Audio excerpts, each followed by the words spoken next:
Hello વિદ્યાર્થી મિત્રો, ખત્રી ક્લાસીસમાં આપનું હાર્દિક સ્વાગત છે. સરકારી પ્રાથમિક શાળાઓમાં આવેલ ભાગ 1 ધોરણ 4 સ્વાધ્યાયન પોથીનું 1 થી 32 પાન નંબર સુધી ગુજરાતી વિષયનું આપણે બ્રિજ કોર્સ આપેલો છે, તેના વિશે અભ્યાસ કરીશું. આ વિડીયો માત્ર સમજ માટે છે, કોપી કરવા માટે બનાવેલ નથી, એ વાતનું ખાસ ધ્યાન રાખજો. ચાલો યાદ કરીએ. તો પહેલી અધ્યાય નિષ્પત્તિ છે G207 જોડાક્ષર સહિતના શબ્દો અને વાક્યો લખે છે. તો વિદ્યાર્થી મિત્રો, આ અધ્યાય નિષ્પત્તિ ક્યારે સિદ્ધ થાય? જ્યારે તમને જોડાક્ષર વાળા શબ્દો વાંચતા અને લખતા આવડે તો આ અધ્યાય નિષ્પત્તિ સિદ્ધ થાય. તો એ મહાવરો એક આપેલો છે, શબ્દો વાંચો અને લખો. તો અહીં જોડાક્ષર વાળા શબ્દો આપેલા છે, તમારે સેમ ટુ સેમ એ જ રીતે સારા અક્ષરે અનુલેખન કરી દેવાનું. અહીં ખચ્ચર, કબડ્ડી, વિદ્યાર્થી, ઉદ્યમ જેવા જોડાક્ષરો આપેલા છે. મહાવરો 2 જોઈએ, જોડાક્ષર પરથી શબ્દો બનાવો. તો અહીં જોડાક્ષરો પ્રુઃ, કૃ, વૃ, શ્રુ આપેલા છે. એના આધારે તમારે કોઈ પણ, મેં મારી બુદ્ધિ પ્રમાણે આ શબ્દો લખેલા છે, તમે આના સિવાય બીજા કોઈ શબ્દો પણ લખી શકો. તો પ્રુઃ પરથી પૃષ્ઠ, કૃ પરથી કૃપા, કૃતજ્ઞતા, વૃ પરથી વૃક્ષ, વૃંદાવન, વૃદ્ધિ, વૃદ્ધ, તમે કોઈ પણ શબ્દ લખી શકો છો. પછી મહાવરો 3 છે, સરખા લગતા શબ્દો જોડો. તો આ પ્રમાણે જોડી દેવાના.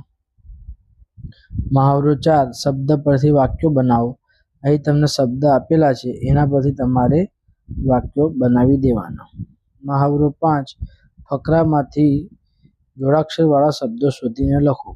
એટલે ખૂબ સારી રીતે શાંતિથી ફકરો વાંચવાનો અને એમાં આવતા જોડિયા શબ્દો, જોડાક્ષર વાળા શબ્દો તમારે ખાલી જગ્યામાં લખી નાખવાના. મેં મારી બુદ્ધિ પ્રમાણે અહીંયા જોડાક્ષર વાળા શબ્દો લખેલા છે, તમે પણ ફકરો વાંચજો અને જોડાક્ષર વાળા શબ્દો લખો. પછી નવી અધ્યાય નિષ્પત્તિ છે, વર્ણનાત્મક લખાણમાંથી વાંચન અર્થગ્રહણ કરી શકે છે.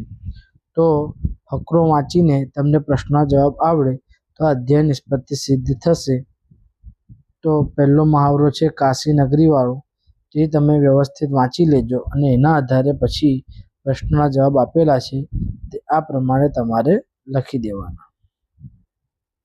મહાવરો 2 છે, એમાં કીડી અને કબૂતરની વાર્તા આપેલી છે, એના આધારે તમને પ્રશ્નના જવાબ લખતા આવડવા જોઈએ. મેં મારી બુદ્ધિ પ્રમાણે અહીંયા જવાબ લખ્યા છે, આમાં તમે તમારા પ્રમાણે પણ જવાબો લખી શકો છો. મહાવરો 3 છે, ફકરાનું વાંચન કરીને પ્રશ્નોના જવાબ. તો અહીં ફકરો શાંતિથી વાંચી લેજો અને પછી પ્રશ્નના જવાબ લખી નાખજો.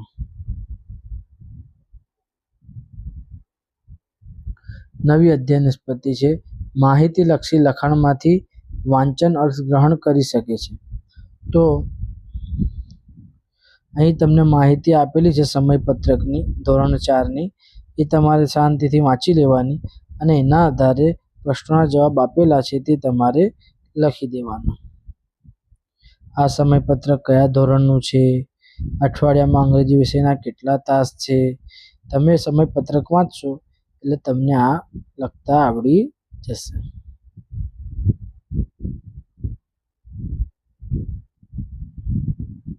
મહાવરો 2 છે, અહીં મનપસંદ રેડીમેડ સ્ટોરનું એક ગ્રાહક છે મિત્તલ મકવાણા, એનું બિલ આપેલું છે, એના આધારે પ્રશ્નના જવાબ લખવાના છે. જો તમને બિલ વાંચતા આવડશે તો આ પ્રશ્નના જવાબ લખતા પણ આવડશે. હવે નવી અધ્યાય નિષ્પત્તિ છે, કાવ્યાત્મક લખાણમાંથી વાંચન અર્થગ્રહણ કરી શકે છે. એટલે અહીં તમને કવિતા આપશે અને એ કવિતા તમને વાંચતા અને એનું અર્થગ્રહણ કરતા આવડવું જોઈએ. એ ક્યારે ખબર પડે કે તમને આવડે છે? જો તમને આ પ્રશ્નના જવાબ લખતા આવડે તો સમજવાનું કે તમને કાવ્યનું અર્થગ્રહણ આવડે છે. જો ટીકુબેનને શું ગમે છે? ટીકુબેનને વાંચન કરવું બહુ ગમે છે.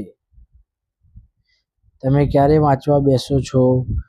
તો સવારે અને સાંજે, પણ તમે તમારો અલગ સમય પણ લખી શકો છો. પછી છે જોડકા જોડો. તો ટીકુબેનને વાંચવાનું ગમતું હતું, તેનું લેસન વાર્તાનો જીન કરી આપતો હતો. એવી રીતે તમારે જોડકા જોડી દેવાના. પછી એક નવી કવિતા આપેલી છે, એના આધારે તમારે પ્રશ્નના જવાબ લખવાના છે.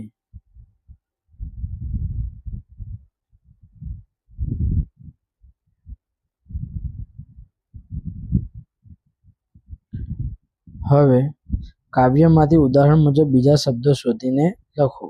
તો દોડમ દોડ, તો એના જેવા બીજા શબ્દો તમારે કવિતામાંથી ખોરવાના. રેલમ છેલ, ગેલમ ગેલ, ભાગમ ભાગ, ખેલમ ખેલ, એવી રીતે. ખાલી જગ્યામાં યોગ્ય શબ્દ મૂકી વાક્ય પૂર્ણ કરો. તો વરસાદે ખાલી જગ્યા મજાની. તો વરસાદે શું મજાની? વાછટ મજાની કે છાલક મજાની? તો વાછટ. એવી રીતે તમારે ખાલી જગ્યા લખી દેવાની. ગીતમાં શાની રેલમછેલ કરવાની છે? ગીતમાં રમવાની રેલમછેલ કરવાની છે. હવે નવી અધ્યાય નિષ્પત્તિ જોઈએ. G307 પ્રકીર્ણ છૂટાછવાયા લખાણમાંથી વાંચન અર્થગ્રહણ કરી શકે છે. એ બિલ આપેલું છે સપના સુપર માર્કેટનું, એનો અભ્યાસ કરીને પ્રશ્નના જવાબ લખવાના છે. દુકાનનું નામ શું છે? તો તમે દુકાનનું નામ વાંચો, સપના સુપર માર્કેટ, તે જવાબમાં લખી દેવાનું. એવી રીતે જનકભાઈને સૌથી વધારે કિંમત કઈ વસ્તુની ચૂકવવી પડે? એ તમે બિલ શાંતિથી જોશો તો તમને જવાબ મળી જશે.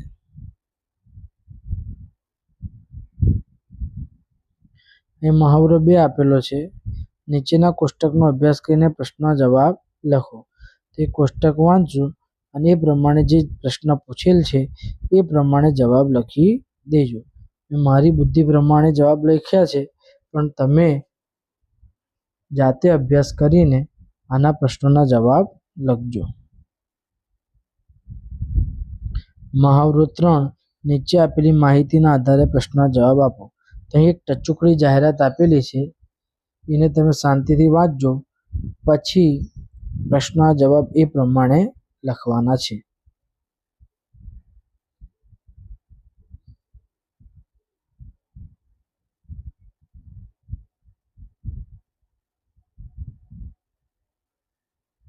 હવે નવી અધ્યાય નિષ્પત્તિ છે. લેખનની જુદી જુદી રૂઢિ પ્રમાણે લેખિત અભિવ્યક્તિ કરી શકે છે. તો એનો મહાવરો અહીં આપેલો છે. તમને ગમતું ચિત્ર દોરી ચોંટાડી તેના વિશે 4 વાક્યો લખો. એટલે તમે પેપરમાં કે કોઈક જૂની ચોપડીમાં તમને ગમતું કોઈ ચિત્ર આપેલું હોય તો તમે ચિપકાવી પણ શકો છો, અથવા તમે કોઈ ચિત્ર દોરી પણ શકો છો. મેં અહીંયા કુદરતી દ્રશ્ય દોર્યું છે. તમે તમારી મરજીનું તમને ગમતું કોઈ ચિત્ર દોરો અને એના આધારે પછી એનું વર્ણન તમારે કરવાનું છે. તો આ ચિત્ર પ્રમાણે આપણે વર્ણન કરીએ તો આ ચિત્ર શાનું છે એ લખી દેવાનું. ચિત્રમાં શું શું જોવા મળે છે તે લખી દેવાનું. રંગ લખી દેવાના. બરાબર, એવી રીતે તમારે લખી દેવાનું. મહાવરો 2 શું છે? ગામ વિશે 2 કે 3 વાક્યો લખો. તો તમે તમારા ગામનું નામ લખી દેજો. એ તમારા ગામમાં વધારે પડતા લોકો શું કરે છે તે લખી દેવાનું. નિશાળ આવેલી છે કે નહીં તે લખી દેવાનું. પોસ્ટ ઓફિસ, બેંક, તમારા ગામ પ્રમાણે તમારે 2-3 વાક્ય લખી દેવાનું. હવે મહાવરો 3 શું છે? તમારે તમારા માટે એક નવું દફતર ખરીદવાનું છે, તે કેવું હશે તેના વિશે 3 કે 4 વાક્યો લખવાના છે.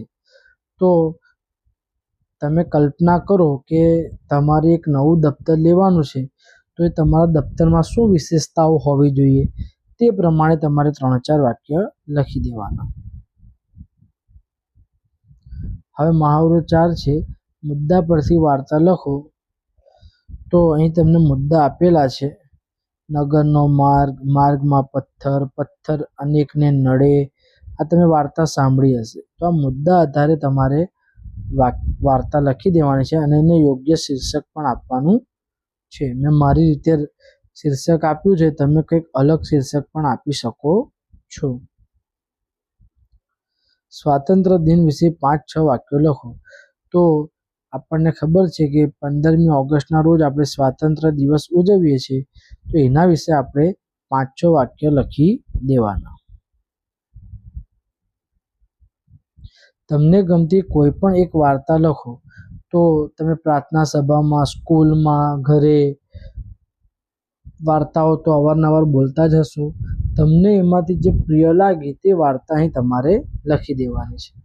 મેં અહીં એક સસલાની અને કાચબાની વાર્તા લખી છે. તમે કોઈ પણ વાર્તા લખી શકો છો.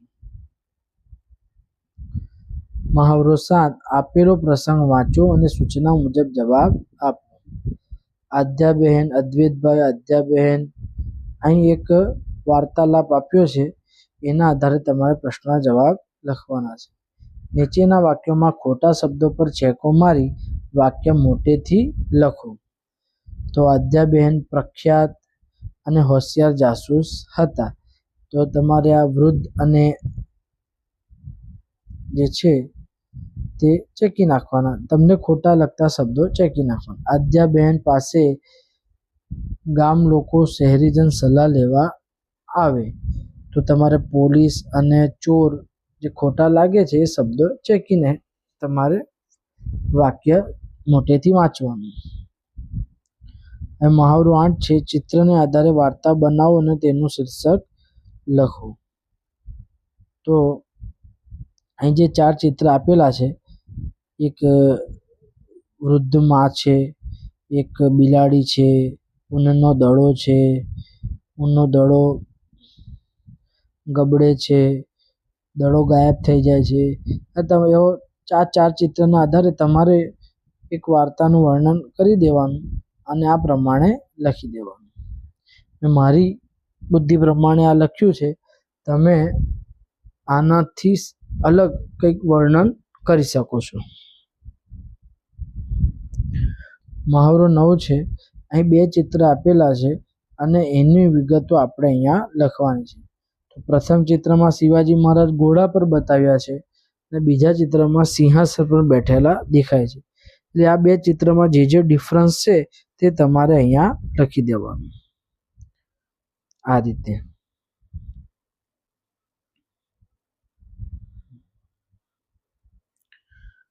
હવે નવી અધ્યાય નિષ્પત્તિ. ભાષા સજ્જતા અથવા તો વ્યાકરણના વિવિધ ઘટકોને નામ ઓળખાવ્યા વિના ઓળખતો સમજતો થાય તથા તેનો વ્યવહારુ ઉપયોજન કરી શકે. તેનો મહાવરો 1 છે. ઉદાહરણ મુજબ પ્રવૃત્તિ કરો. અનીસભાઈ અનીસભાઈના નાના ભાઈનો ફોટો પાડે છે. બ માં આપેલું છે અનીસભાઈ તેમના નાના ભાઈનો ફોટો પાડે છે. બીજું છે રેશમાએ રેશમાની આંગળી ઊંચી કરી. તો હવે રેશમાએ રેશમાની એની જગ્યા પર આપણે તેની આંગળી ઊંચી કરી એવું લખી શકીએ. એટલે તેની પર આપણે એને અંડરલાઈન કરવાની. સાચી રીતે જોડો. રેખાની, તો રેખાની સાથે શું બેસશે? રેખાની તેને, તેની, તેમને, તો તેની. અનિરુદ્ધના, તો તેના. ભદ્રેશને, તો તેને. ડબ્બામાં, તેમાં. એવી રીતે તમારે લખી દેવાનું. બિનજરૂરી શબ્દ ચેકી વાક્ય ફરીથી લખો. તો બાળકો તમે કીડી જોઈ છે? હવે શું આગળ આવશે? કીડીને તેને કેટલા પગ હોય છે? તો આપણે શું લખીશું? કીડીને કેટલા પગ હોય છે એવું લખીશું કે તેને કેટલા પગ હોય છે એવું લખીશું?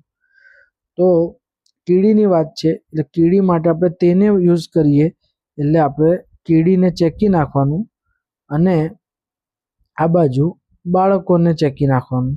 એટલે આપણું વાક્ય શું બનશે? બાળકો તમે કીડી જોઈએ. સોરી, અહીંયા મારી મિસ્ટેક છે. બાળકો તમે કીડી જોઈ છે? તેને કેટલા પગ હોય છે? તમને ખબર છે? એવી રીતે બીજું. મકોડો પૂછે, ભાઈઓ બહેનો ઓળખો છો મને? મારા ચટકાનો સ્વાદ ચાખ્યો છે? તો પછી કહો મારે કેટલા પગ છે?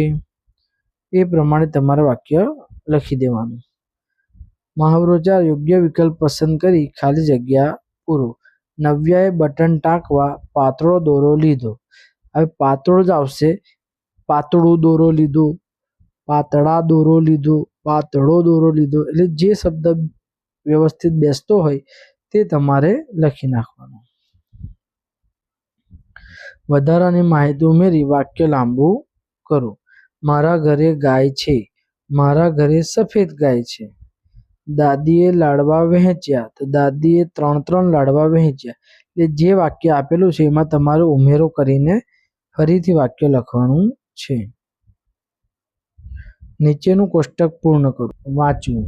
તો ગીતાએ વાર્તા વાંચી. આજનું વાક્ય કેવું થશે? ગીતા વાર્તા વાંચે છે. આવતીકાલનું વાક્ય કેવું થશે? ગીતા વાર્તા વાંચશે. એટલે તમારે ભૂતકાળ, વર્તમાનકાળ અને ભવિષ્યકાળના વાક્ય બનાવવાના છે. આ પ્રમાણે મહાવરો 7 છે. નકામો શબ્દ છેકો, મોટેથી વાંચો. તો આ પ્રમાણે નકામા શબ્દો ચેકી નાખવાના અને પછી ફકરો વાંચન કરવાનું છે. મહાવરો 8 શું છે? ઉદાહરણ મુજબ લખો. કાકા તો નાના કાકા, મંડપ વિશાળ મંડપ, પાન તો મીઠું પાન, ચા તો કડક ચા. એ પ્રમાણે લખી દેવાનું. મહાવરો 9 આ પ્રમાણે લખવાનું કોશિશ કરવાની.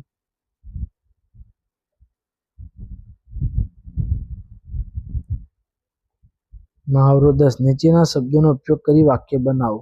અહીં શબ્દો આપેલા છે એના આધારે તમારે વાક્યો બનાવવાના છે.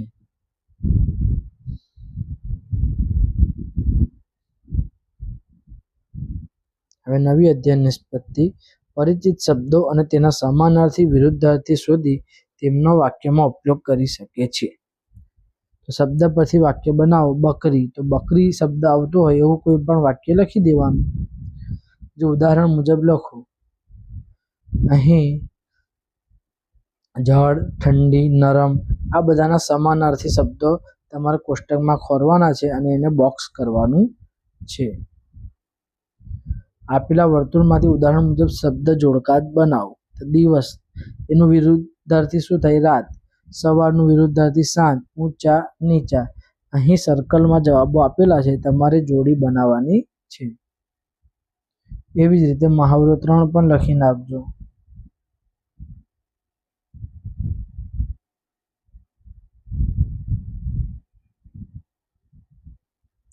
નવી અધ્યયન નિષ્પત્તિ. શબ્દનું રૂપાંતર કરી નવા શબ્દો બનાવી તેનો અર્થ સમજી શકે છે. તો મહાવરો 1 છે. સુ, સન, કુ ના ઉપયોગ કરી શબ્દ બનાવો. ગંધ તો સુ શબ્દ આગળ લખી દે તો એક નવો શબ્દ બની જાય સુગંધ. ટેવ, સુટેવ. વાદ, સંવાદ એ પ્રમાણે લખી દેવાનું. મહાવરો 2 શું છે? યજ્ઞ. તો એને લખાશે કેવી રીતે? યજ્ઞ. અને એના જેવો કોઈ નવો શબ્દ બનાવો. સુજ્ઞ.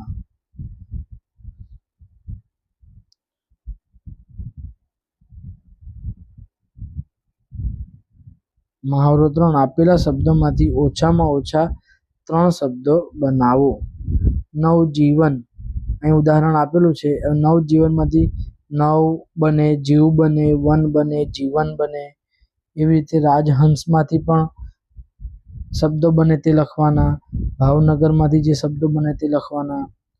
આ પ્રમાણે કોશિશ કરીને લખવાનું. એ મહાવરો 4 છે. ઉદાહરણ મુજબ શબ્દ બનાવો.